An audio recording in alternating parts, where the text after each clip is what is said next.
오늘은 회심 시리즈 세 번째 말씀입니다. 더 이상 회심을 미룰 수 없다라는 제목으로 같이 말씀을 나눠보도록 하겠습니다. 미국의 제34대 대통령인 드와이트 아이젠하워는 철저한 시간 관리로 굉장히 유명한 인물입니다. 그는 자신의 시간을 관리함에 있어서 긴급한 것과 중요한 것이라는 이 두 가지의 개념을 가지고 있었습니다. 이것을 토대로 스티븐 코비는 성공하는 사람들의 7가지 습관이라는 책에서 아이젠하워 매트릭스라는 것을 대중화시켰습니다. 즉 우리가 해야 할 일은 중요한 일과 긴급한 일이라고 하는 이 두 가지의 축으로 구분할 수 있다는 거예요. 여러분, 이 축으로 구분해 보면 다음과 같습니다. 첫 번째는 중요하고 긴급한 일이에요. 가장 우선적으로 해야 되는 일들, 지금 내가 바로 해야 되는 일들입니다. 마감을 앞둔 회사의 프로젝트나 긴급한 회의나 취업, 이청 같은 경우는 연애와 결혼, 일청은 기말고사이겠죠. 두 번째는 중요하지만 긴급하지 않은 일입니다. 급하진 않지만 장기적으로는 분명히 해야 되는 일들이에요. 자기개발, 건강관리, 독서, 재정관리, 인간관계 등 여기에 해당될 것입니다. 세 번째는 긴급하지만 중요하지 않은 일입니다.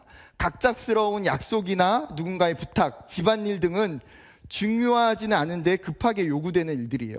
그리고 마지막에 네 번째는 긴급하지도 중요하지도 않은 일입니다.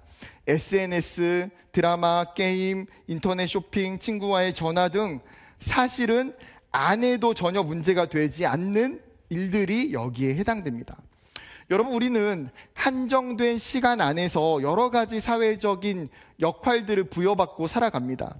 그렇다 보면 내 시간 속에서 모든 것을 다 할 수는 없어요. 우선순위를 두고 선택적 행동을 해야만 합니다. 그때에 긴급한 것과 중요한 것이 무엇인지를 생각하고 선택한다면 어떠한 일을 함에 있어서 효율성을 높일 수도 있고 올바른 선택을 더 할 수 있다라는 거예요. 여러분, 그러면 이러한 관점에서 우리의 구원의 문제와 회심의 문제를 어떻게 인식하고 있는지 생각해 봤으면 좋겠습니다. 여러분, 내 삶의 아이젠하워 매트릭스에서 구원과 회심은 여러분 여기 속에서 어디에 속해 있습니까? 여러분, 구원과 회심이 내 삶에서 정말 긴급하고 정말 중요한 문제로 인식하고 있습니까? 아니면 반대로 우리의 인생에서 긴급하지도 중요하지도 않게 여기면서 삶의 우선순위 가운데에 후순위로 밀려 있는 것은 아닙니까? 많은 사람들이 지금 내 삶에서 회심이 중요한 일이 아니라고 이야기할 수도 있습니다. 회심보다 훨씬 더 많은 일들이 먼저이기 때문이에요. 오늘 예배를 드리는 우리 중에도 이런 생각이 있을 수 있습니다. 그렇다면 여러분, 우리가 가지고 있는 이러한 생각을 성경적인 관점 속에서 진지하게 고민해 보기를 원해요. 오늘 설교는 크게 두 가지의 질문을 가지고 말씀을 진행해 가려고 합니다. 첫 번째는 회심을 미루는 이유가 무엇인가? 두 번째는 우리가 속히 회심해야 되는 이유가 무엇인가에 대한 이 두 가지의 질문입니다. 첫 번째 질문부터 시작해 보겠습니다. 여러분, 우리가 회심을 미루는 이유가 무엇일까요? 여러분이 내가 지금까지 회심을 하지 않았다면 내가 지금 회심을 미루고 있는 그 이유는 무엇입니까?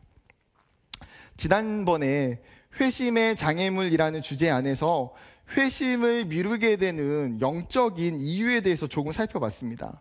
오늘은 좀 더 현실적이고 직접적인 이유들을 생각해 보고자 해요.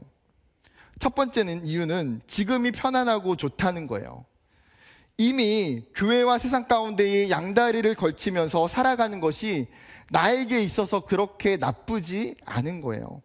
여러분, 사람은 본능적으로 불편하거나 힘이 드는 자리는 계속해서 거기에 머물러 있기가 어렵습니다.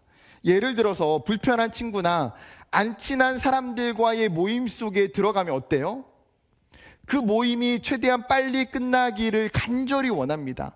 아니면 그 모임이 끝나기도 전에 자리를 박차고 나올 때가 많이 있어요. 혹은 청년들이 직장에 가서 정말 고민하다가 사표를 쓰고 나오는 이유는 뭡니까? 일이 힘들어서 그만두는 경우도 있어요. 그러나 굉장히 많은 경우들은 함께 일하는 사람들이 너무나 불편하고 힘들게 하기 때문에 그 안에서 내가 하루하루 살아가는 것이 기쁘지 않고 불편하기 때문이에요. 여러분, 만약에 세상에서 내가 죄 가운데에 살아가는 것이 고통스럽고 불편하고 힘이 든다면 계속해서 그 자리에 머물러 있기는 어려워요. 그런데 막상 여러분, 세상이라고 하는 이 어둠은 생각보다 편안하고 즐겁고 안락하고 행복한 요소들이 많더라는 거예요. 그렇게 그냥 이 정도로 살아가는 것에 만족하고 세상 속에서 그냥 죄 가운데에 타협하며 살아가는 것이 쉽죠. 로마서는 그러한 사람들에게 이렇게 이야기합니다. 로마서 2장 5절. 다만 내 고집과 회개하지 아니한 마음을 따라 진노의 날 곧 하나님의 의로우신 심판이 나타나는 그날에 임할 진노를 내게 쌓는도다. 여러분, 우리의 고집과 교만함의 태도가 결코 편안함이 아니라는 거예요. 그 사람은 자신의 완고한 태도로 인해서 다가올 하나님의 심판의 날에 이르기까지 지금 계속 뭐 하고 있습니까? 하나님으로부터 받을 진노를 지금 계속해서 쌓아가고 있는 중이에요. 사랑하는 청년 여러분, 우리 안에 지금 내 신앙이, 내 믿음이 회심하지 않고 구원에 대한 확신이 없이 이대로 괜찮다고, 지금이 편하다고 생각한다면 여러분 돌이키시기를 소망합니다. 두 번째는요, 심판의 경고를 등한시 여긴다는 거예요. 여러분이 어떤 건물에 들어가 있는데 갑자기 사이렌이 울린다고 한다면 어떻게 하시겠습니까? 당연히 건물 밖으로 대피하는 것이 정상이죠. 여러분, 얼마 전에 저희 집 옆에 있는 아파트에서 화재가 났습니다. 불이 났다는 소식을 듣고 어떤 상황인지 보기 위해서 제가 재빠르게 달려갔어요. 불구경 간 건 아니에요. 제가 그런 사람은 아닙니다. 네, 오해하지 마세요. 가서 보니까 밖에서도 정말 선명하게 집이 활활 타는 게 그냥 보여요. 불꽃이 그냥 밖으로 막 나는데, 그런데 제가 정말 충격을 받은 게 있었어요. 뭐냐면 불이 난 집 때문이 아니라 밖에 나와 있는 사람들이 별로 없는 것 때문이었어요. 불이 났는데 밖에 사람들이 없어요. 사람들이 불이 난 것을 모르고 집에 있는 것처럼 보였어요. 옆동에 있는 사람들은 아무렇지도 않은 듯이 보였어요. 여러분, 뉴스에서도 종종 이야기하지만 대한민국은 굉장히 안전 불감증이 심한 나라예요. 위험에 둔감해져서 위험하다는 생각을 하지 않고 안일하게 생각하며 살아가요. 여러분, 그 모습들이 너무나 많다라는 거죠. 문제는 여러분, 눈에 보이는 수많은 문제 속에서도 안일한 경우가 많은데 눈에 보이지 않는 영적인 상태에 대해서는 더 심각할 수가 있다는 거예요. 오늘 본문의 말씀은 하나님께서 유엘 선지자를 통해서 남유다에게 하신 말씀이에요. 1절만 한번 다시 읽어보겠습니다. 시온에서 나팔을 불며 나의 거룩한 산에서 경고의 소리를 질러 이 땅 주민들로 다 떨게 할지니 이는 여호와의 날이 이르게 됨이니라. 이제 임박하였으니. 여러분, 고대 사회에선 적들이 쳐들어올 때에 파수꾼들이 나팔을 불어서 적의 침입을 알리게 됩니다. 그러면 성 안에 있던 사람들은 그 나팔 소리를 듣고 전쟁을 대비하게 돼요. 이와 같이 하나님 오늘 유엘 선지자를 통해서 남유다에게 공습 경보를 지금 선포하고 계시는 거예요. 이 경보는 마치 시온에서 시작된 나팔 소리가 같고 거룩한 산에서 울리는 경고 소리였고, 여호와의 심판의 날이 오고 있음을 사람들에게 알려서 그들로 하여금 두려워 떨게 하라고 말씀하고 있어요. 그러면서 이어지는 3절부터 11절까지는 하나님의 심판의 이 현상이 어떻게 찾아오게 될지를 구체적으로 설명하는 말씀입니다. 어둡고 캄캄한 날에 구름이 짙게 깔리며 강한 군대가 밀려올 것이고 그 군대는 태우는 불과 같아서 모든 땅을 불사르고 아무것도 남기지 않고 그 모습은 진열이 완벽하게 전열된 전차와 같아서 굉장히 빠르게 진군해 온다는 거예요. 심지어 적군이 순식간에 성 안에 침투해서 성벽과 집 안으로 들어가는 도둑과 같을 것이다. 그리고 이 끔찍한 심판의 날은 그 누구도 피할 수 없다고 분명하게 이야기하고 있어요. 여러분, 상식적으로 생각해 보면 요엘 선지자가 지금 하나님으로부터 이 예언을 듣고 어떻게 했겠습니까? 그는 분명하게 남유다의 곳곳에 다니며 사람들을 불러 모아 이 하나님의 예언을 선포했을 거예요. 하나님이 나를 통해서 남유다에게 이런 예언을 전하셨다. 하나님께서 정말 대적들이 이스라엘 가운데에 남유다에게 쳐들어온다고 말씀하셨다. 그는 분명하게 목청을 높여서 전하고 또 전했을 거예요. 여러분, 분명 많은 사람들이 그 예언을 들었을 거예요. 남유다는 그 예언을 듣고 그럼에도 불구하고 돌이키지 않고 아무런 액션과 반응이 없어요. 여러분, 왜 이들이 하나님의 이 심판의 경고의 예언을 받지 않고 있을까요? 여러분, 요엘 선지자는 지금 BC 830년에 남유다의 요아스 왕이 통치하는 시기에 이 예언을 전하고 있어요. 여러분, 요아스 왕은 어떤 왕입니까? 그는 무려 남유다를 40년 동안 통치한 왕이에요. 아주 어렸을 때에 왕으로 올라가서 40년 동안 남유다를 통치했어요. 자신이 통치하는 그 초창기에 성전을 보수하면서 그 성전에서 무엇을 찾습니까? 여호와의 율법책을 찾고 그 율법책을 통해서 자신도 깊이 하나님 앞에서 회개하고 또 남유다의 영적인 개혁 운동을 일으킵니다. 즉 남유다를 통치할 때에 그래도 그의 사역 초창기에 굉장히 열심히 여호와를 섬겼던 왕이에요. 남유다로 보면 요아스가 통치하는 이 시기는 굉장히 편안하고 안정된 시기입니다. 여러분, 즉 우리가 살아가다 보면 상황적으로 안정적이고 평안할 때는 어때요? 내 인생에 어려움이 없으면 심판의 경고가 누군가 나에게 한다고 할지라도 그 심판의 이야기가 잘 귀에 안 들려요. 그런데 반대로 영적으로나 정치적으로나 경제적으로 안정적이고 평온한 시기에는 어때요? 관심을 두지 않아요. 어려울 때는 그래도 들리지만 평안할 때는 안 들리죠. 우리도 어쩌면 이스라엘처럼 심판의 경고가 주어짐에도 불구하고 나의 평안함이, 나의 안정된 삶이 나로 하여금 이 심판의 경고 앞에 등한시 여긴 채 살아갈 수 있게 할 수 있다는 사실이에요. 그게 두 번째 이유입니다. 세 번째는요, 나에게 시간적인 여유가 있다고 생각한다는 거예요. 여러분, 우리의 인생을 되돌아볼 때 가장 무서운 적 중에 하나는 바로 나중에라고 하는 태도예요. 여러분, 과거를 좀 더 회상해 보면 지금까지 부모님이, 엄마가 이야기할 때에 나중에 한다고 이야기했던 것이 얼마나 많이 있습니까?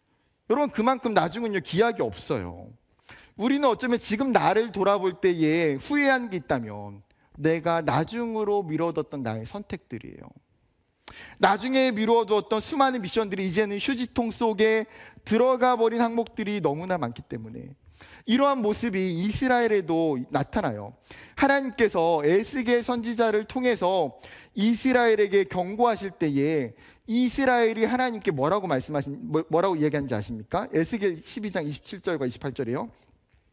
인자야, 이스라엘 족속의 말이 그가 보는 묵시는 여러 날 후의 일이라. 그가 멀리 있을 때에 대하여 예언하였다 하느니라.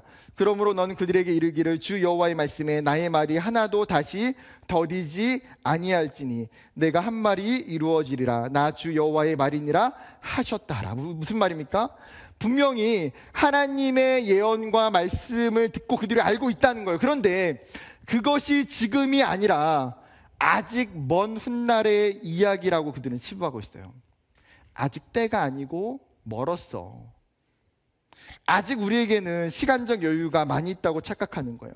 여러분, 누가복음 14장에 보게 되면 천국 비유에 대한 이야기가 등장하는데 한 사람이 큰 잔치를 베풀게 돼요. 잔치를 다 준비하고 나서 자신의 종들에게 시켜서 이 잔치에 초대받을 사람들을 초대합니다. 그런데 너무 놀라운 것은 초대받은 사람들의 반응이에요. 성경이 뭐라고 이야기합니까? 누가복음 14장 18절부터 20절입니다. 다 일치하여 사양하여 한 사람은 이르되 나는 밭을 샀음에 아무래도 나가 보아야 하겠으니 청컨대 나를 양해하도록 하라 하고, 또 한 사람은 이르되 나는 소 5겨리를 샀음에 시험하러 가니 청컨대 나를 양해하도록 하라 하고, 또 한 사람은 이르되 나는 장가 들었으니 그러므로 가지 못하겠노라 하는지라. 여러분, 이 사람들의 변명의 이야기가 무엇입니까? 내가 이제 막 밭을 샀기 때문에 그 밭에 나가서 나는 일해야 된다는 거예요. 지금 막 내가 소 5쌍을 10마리를 샀기 때문에 이 소들을 가지고 일하는 것을 해야 되기 때문에 못 가겠다는 거예요. 내가 지금 막 결혼해서 장가 들었기 때문에 못 가겠다고 이야기하죠. 저마다 개인의 굉장히 중요한 일임에 분명합니다. 그런데 잔치가 얼마나 중요한 천국 잔치임을 모른 채 지금 저마다의 핑계를 대고 있는 거예요. 이에 대해서 예수님은 이 사람들 중에 한 사람도 내 잔치를 맛보지 못한다. 즉 그 누구도 천국에 들어오지 못한다라고 말씀하세요. 여러분, 어쩌면 우리도 누가복음 24장에 있는 사람들처럼 생각하며 살아가는 건 아닙니까? 예수님, 저는 지금 취업 때문에 바빠요. 예수님, 저는 지금 연애와 결혼 때문에 시간이 없어요. 지금은 공부 때문에, 지금은 스펙 때문에 지금 못 가요. 여러분, 우리는 어쩌면 우리의 바쁜 이 상황과 환경을 핑계로 예수님과 하나님의 그 초대를 거절하고 있지는 않습니까? 많은 사람들이 내 시간은 내 편이라고 생각해요. 나에게 시간의 여유가 충분하다고 생각합니다. 그렇게 지금이 아니어도, 지금 내가 회심하지 않아도 나중에 시간이 더 지나서 회심하면 되지. 그때 예수님을 위해서 내 삶을 드려도 상관이 없다고 착각해요. 여러분, 이것이 하나님이 우리에게 주신 마음일까요? 아니요. 그것은 하나님이 주신 마음이 아니라 사단이 우리에게 주는 전략이고 마음이에요. 사단은 우리에게 끊임없이 너 아직 시간이 많아, 지금이 아니어도 너에게 얼마든지 기회가 있어라고 이야기해요.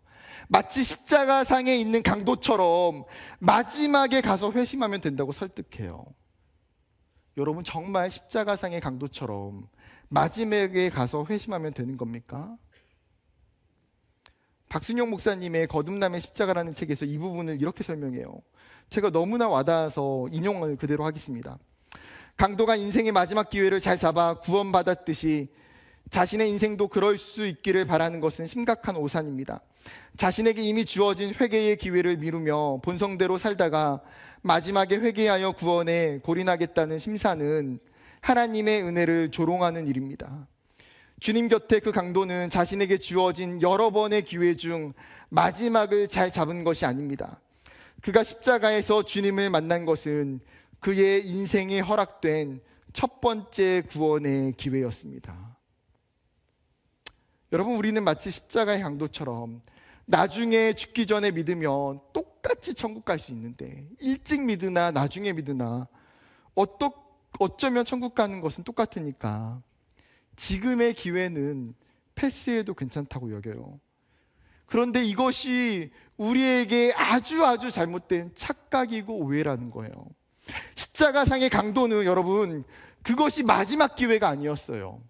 그것이 그의 인생의 단 한 번의 유일한 기회였고, 그게 그의 인생의 마지막에 왔을 뿐이에요. 여러분, 그렇게 우리는 시간의 여유를 부릴 수가 없어요. 하나님의 시간은 굉장히 빨라요. 성경은 우리에게 뭐라고 말합니까? 시편은 그 시간이 지나가는 그림자와 같다고 이야기해요. 요한계시록은 그 시간은 마치 도둑과 같이 빠르게 임한다라고 언급하고 있어요. 이것이 사실이죠. 사랑하는 청년 여러분, 우리에게 심판이 오지 않기 때문에 아직 내가 시간의 여유를 부릴 수 있다고 생각하면 착각이에요. 여러분, 우리에게 심판이 오지 않는 이유는 시간이 많아서가 아니에요. 로마서 2장 4절의 말씀처럼 하나님의 인자하심과 하나님의 용납하심이 우리를 향하여서 하나님이 인내하시기 때문이에요. 우리가 돌아오기를, 더 많은 영혼이 돌아오기를 기다리는 하나님의 인내하심 때문이에요. 사랑하는 여러분, 하나님의 심판과 종말의 시간이 굉장히 빠르게 찾아온다는 사실을 기억하는 청년들이 되기를 주님의 이름으로 축복합니다. 그렇다면 한 걸음 나아가서 이제 두 번째 질문이에요. 그러면 회심을 내가 속히 해야만 하는 이유는 무엇인가? 17세기 청교도 목회자인 토마스 왓슨의 회심이라는 책에서 신속한 회개에 대한 권면이라는 이야기가 있는데 그 중에 몇 가지 포인트를 나눠보고자 합니다. 첫 번째는요, 속히 회개할수록 죄의 책임이 적어진다는 거예요. 여러분, 로마서에서 이야기하는 것처럼 이 세상을 살아가는 우리는 모두 다 죄인입니다. 원죄와 자범죄로 죄의 짐이 우리에겐 분명히 존재해요. 이렇듯 죄인인 우리가 회개하지 않는다면 우리의 인생은 죄에 대한 무거운 짐을 지고 계속해서 살아갈 수밖에 없어요.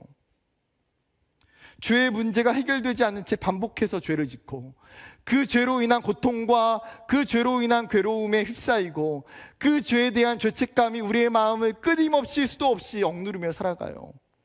여러분, 그 무거운 짐을 지고 여러분이 이 땅을 살아가는 그 오랜 시간 살아갈 자신이 여러분에게 있습니까? 저에게는 없어요. 세상 사람들은 자신이 지은 죄의 문제를 해결할 수 있는 방법을 알지 못해요.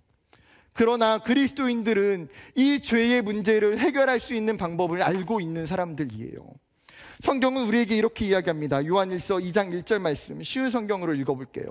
나의 사랑하는 자녀들이여, 나는 여러분이 죄를 짓지 않게 하려고 이 편지를 씁니다.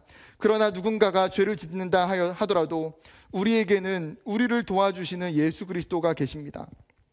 그는 의로운 분이시며 우리를 대신하여 아버지 앞에서 우리를 변호해 주십니다. 여러분, 우리에게 누가 있다고요? 우리를 도와주시는 분, 우리를 대신하여 하나님의 그 심판대 앞에서 변호해 주시는 변호사가 있다는 거예요. 여러분, 우리는 말할 수 없는 죄인이잖아요. 여러분, 우리가 이 세상을 살아가는 동안 지었던 그 수많은 죄를 짓고 하나님의 심판대 앞에 설 때에 그 하나님 앞에 우리의 영혼이 얼마나 덜덜덜 떨리겠습니까? 그 하나님 앞에서 뭐라고 우리가 항변할 수 있겠어요? 내가 예수님 많이 사랑했다고요? 내가 이 땅에서 얼마나 많은 믿음으로 살아갔다고요? 아니요. 여러분, 사실은 우리는 그 하나님 앞에서 우리의 죄인됨을 알기 때문에 그 어떤 항변도 제대로 못할 거예요.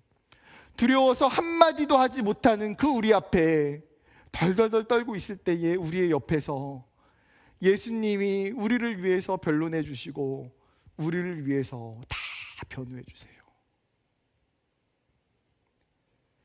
여러분, 그분이 우리에게 계시는 예수 그리스도예요. 그분은 의로우시고 사랑이 풍성하시고 자비로우신 분이에요. 여러분, 그분 앞에 우리의 모든 죄의 짐을 가지고 우리가 그분 앞에 회개하며 나아갈 때에 예수님이 우리의 죄를 해결해 주시고 책임져 주세요. 우리가 속히 회심하고 속히 회개할 때에 여러분, 우리는 그때에 자유하게 돼요. 우리는 그때로부터 죄에서 해방할 수 있어요. 이와 같이 우리의 회개가 여러분 빠르게 임할 때에 우리의 책임은 적어지고 가벼워짐을 깨달을 수 있는 여러분이 되기를 주님의 이름으로 축복합니다. 두 번째는 속히 회개할수록 더 많은 영광을 하나님께 드릴 수 있다는 거예요. 앞부분에서 언급했던 것처럼 우리가 세상을 실컷 즐기다가 마지막에 회개하여 천국에 들어가는 것이 행운이라고 착각해요. 여러분, 이것을 부러워하는 사람이 있을 수도 있어요. 그런데 정말 축복입니까? 여러분, 예를 들어서 십자가 상에서 회심한 강도와 젊었을 때에, 청년의 때에 회심한 사도 바울이 있다면 여러분, 이 두 사람 중에 여러분은 누가 되기를 원하십니까? 사랑하는 청년 여러분, 우리가 이 청년의 때에 빨리 회심해야 하는 것은 바로 이것 때문이에요. 우리의 아름다운 시간, 주님을 위해 살기 위해서 우리의 가장 귀한 시간을 주님께 드려서 하나님이 더 많은 영광을 받으시게 하는 것이 우리에게 동일한 소망이기 때문이에요. 여러분, 우리의 가장 귀한 시간을 주님께 드릴 때에 하나님이 기뻐 받으세요. 인생의 뒤늦은 늦가을과 늦겨울에 우리의 인생의 찌꺼기와 그 마지막 열매가 아니라 나의 인생의 이 청년과 젊음의 시간에 가장 아름다운 것으로 하나님께 드릴 수 있는 그 삶이 여러분 얼마나 아름다운지요. 여러분, 그렇기 때문에 우리가 속히 회심해야 돼요. 세 번째는 회개를 오래 끌면 위험한 결과를 초래할 수 있습니다. 여러분, 회개를 지연하는 것은요, 생각보다 정말 위험한 일이에요. 예를 들어서 폐에 염증이 생겼다고 가정해 봅시다. 폐에 염증은 세균이나 바이러스 감염이나 알레르기, 기타 외부 물질에 의해서 생기곤 합니다. 처음에는 기침, 과래 정도의 현상이 나타나요. 그렇다고 해서 별것 아닌 것처럼 생각하고 그냥 놓아두면 어떻게 됩니까? 기침, 가래에서 시작된 것은 염증이 더 심해져서 가슴 통증으로, 발열로, 혹은 폐에 물이 차기도 하고 호흡 곤란까지 생기기까지 해요. 여러분, 즉 몸속에 있는 질병도 시간이 지나면 그 감염의 부위가 커지고 건강의 상태는 악화돼요. 여러분, 마찬가지로 죄가 들어올 때에 회개와 회심이 없이 오랜 시간 나의 죄를 방치하면 나의 영혼은 그러면 어떻게 될까요? 죄는 멈추지 않고 계속해서 자라가고 강해져요. 그게 죄의 특징이죠. 야고보서 1장 15절, 욕심이 잉태한 즉 죄를 낳고 죄가 장성한 즉 사망을 낳느니라.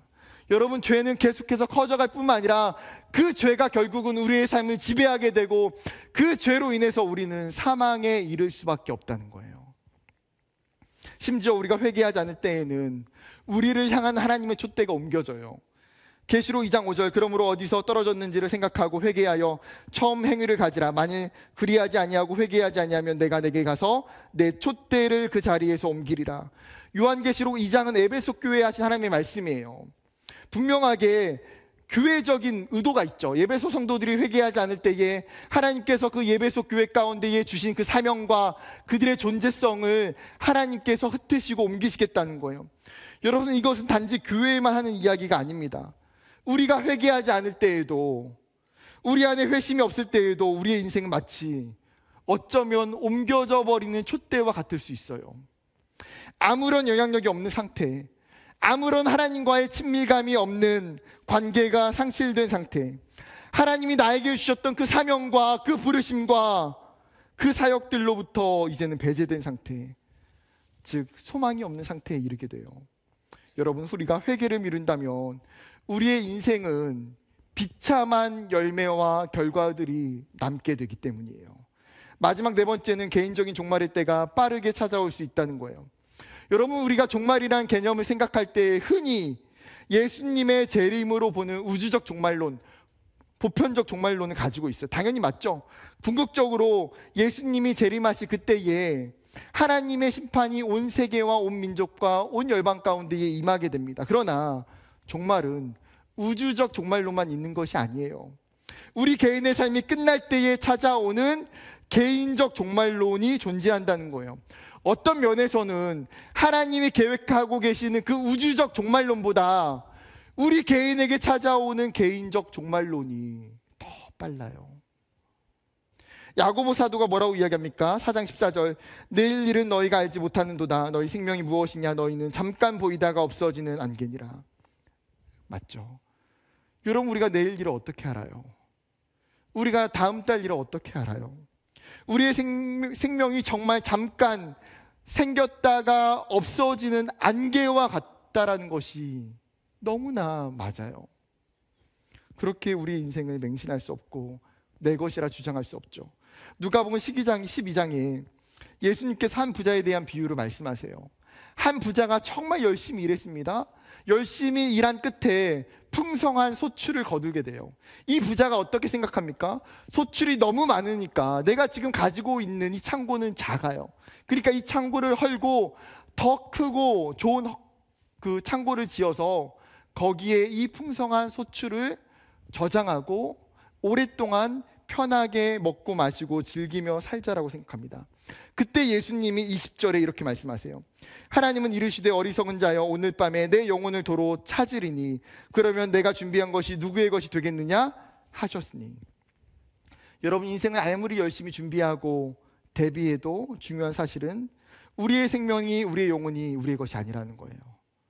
하나님께 있음을 알지 못하면 아무 소용이 없어요.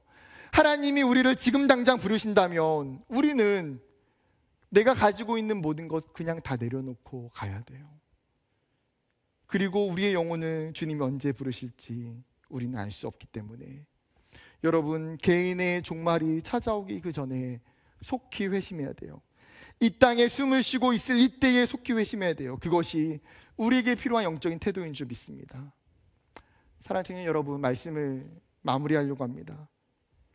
여러분, 오늘 밤에 하나님이 여러분에게 찾아오셔서 여러분의 영혼을 부르신다면, 여러분의 영혼을 요구하신다면 어떻게 하시겠습니까? 여러분의 삶이 이제 한 달밖에 남아있지 않는다면 여러분 어떻게 하시겠습니까? 그래도 정말 회심을 미루고 회개하지 않고 살 수 있을까요? 많은 사람들이 하나님의 적극적이고 즉각적인 부르심과 초대를 너무 몰라요. 많은 사람들이 돌이키지 않고 살아가요. 여전히 미루고 또 미루면서 구원의 기회를 이룰 수 있는 이 위태로운 상황을 인지하지 못해요. 여러분, 우리는 내 삶이 얼마나 위험하고 위태로운지 이 상황에 대해서 영적으로 마주해야 돼요.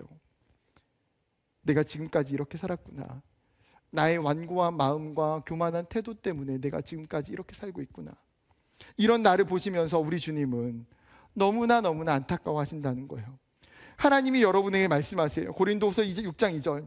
이르시되 내가 은혜 베풀 때에 너에게 듣고 구원의 날에 너를 도왔다 하셨으니 보라 지금은 은혜 받을 만한 때요 보라 지금은 구원의 날이로다. 하나님은 우리에게 은혜 베푸시기를 원하시는 분이에요. 그 은혜의 때가, 그 하나님의 구원의 날이 언제라고 이야기합니까? 지금이라고요. 지금 은혜 받을 만한 때이고, 지금이 우리에게 회심이 필요한 때이고, 지금이 우리에게 구원이 필요한 때예요. 여러분, 지금 회개하셔야 돼요. 지금 회심하셔야 돼요. 나에게 가장 귀한 청년의 때에 주셨을 때에, 나를 지금 이때에 불러주셨을 때에 하나님의 천국의 문을 열고 나를 부르시는 그 하나님 앞에 응답해야 돼요. 여러분, 더 이상 우리의 회심과 회개를 미루지 않고 주님 앞에 나아가기를 결단하는 저와 여러분 되기를 주님의 이름으로 간절히 축복합니다.